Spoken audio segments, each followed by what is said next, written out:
انا خدعت اهلي في الثانويه العامه. المشكله ان الموضوع قلب جد، ولما سمعوا النتيجه كانوا فرحانين جدا جدا جدا وما عارفينش اللي فيها. واي حد بيعرف القصه بتاعتي في الثانويه العامه بيحاول يقلدني. الحكايه بدات في ثانيه ثانوي، قبل ما ادخل الثانوي اصلا كنت هسقط يا معلم، جايب درجات زي الزفت. وعشان كده انا اصلا كنت مختار الادبي. انا بحب التاريخ والجغرافيا والمواد الادبيه، لكن في نفس الوقت مش عاوز اتعب نفسي، انسان كسلان موت. يعني انا برغم حبي للرياضه ما رضيتش ادخل علم رياضه وقلت هدخل ادبي عشان مكسل مذاكر. الفيديو ده مش هوريه لحد من اطفالي في المستقبل ان شاء الله، الى زوجتي المستقبليه. وبعد ما دخلت الثانويه العامه يا باشا جاني حلم رهيب جدا، واشتعلت الحماسه من تاني، وهو ان انا ادخل كليه اعلام. فقررت اني هلعب لعبه موت على اهلي، وهي الوهم. هعيش اهلي في دور الوهم بان انا لسه فاشل، اقفل على نفس الاوضه واذاكر، واول ما يجي حد من اهلي اطلع الموبايل العب في لعبه التعبان، عشان ما كانش معي موبايلات بتاتش وكاميرا. انا جبت الموبايل ده في الكليه، وكانوا يتخانقوا معايا ويزحقوا، وبرضه ما بطلش اعمل الحركه دي. انا شخص ماليش اي علاقه بكره القدم، ومع ذلك كنت بسمع ماتشات في ثالثه ثانوي. يعني مثلا كنت بسمع ماتش اشبيليه وغرناطه، ابوي يقول لي مالك انت بالماتشات دي، انت مالكش في الكوره.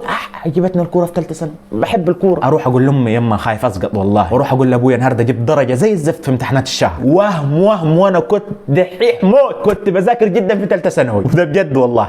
امي كانت خايفه جدا ومتوتره، وابويا كان متضايق وبشك، ومره بسبب الموضوع ده انا خدت علقه، لكن ما استسلمتش وكنت مستمر في خداعهم. الى ان حان وقت الامتحانات ونتيجه الثانويه العامه، وكنت حاسب ان انا هجيب 92% 93%. انا دحيح بقى. نسيت اقول لكم ان انا في وقت الامتحانات كنت بسمع افلام اجنبي. كان مره صابح علي امتحان فرنساوي وانا مطبق على MBC 2، فامي بتقول لي يا حبيبي انت مش معاك امتحان بكره؟ قلت لها ايوه ماما ده فرنساوي. قالت لي لما حبيبي تروح تذاكر. قلت لها ما انا بذاكر يا ماما على التلفزيون. قالت لي بس ده بيتكلم انجليزي. قلت لها دي لغه اجنبيه ودي لغه اجنبيه، ما اختلفناش.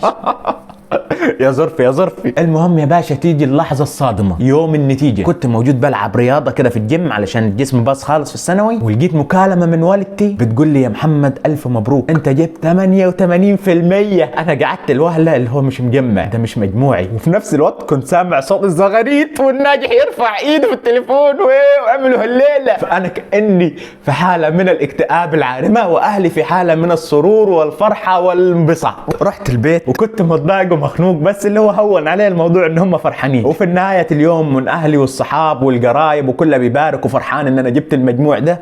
فبقول لامي يما انا زعلان، انا كنت فاكر نفسي هجيب في التسعينات. قالت لي يا شيخ تنيل، هو انت كنت بتذاكر اصلا؟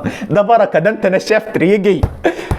يا حاجة لو تعرف اللي فيها، والله كنت بذاكر يا جماعة. أنا كنت بذاكر لدرجة إن أنا كنت متحدي الأستاذ بتاع التاريخ، الأستاذ فراج، ربنا يمسيه بالخير، إن أنا هقفل في التاريخ. وأنا الوحيد فعلا اللي قفلت في التاريخ عندي، جايب 60 من 60 تاريخ، وجايب 60 من 60 جغرافيا، وناقص 1% في علم النفس والفلسفة. بس اللي دمرني اللغات.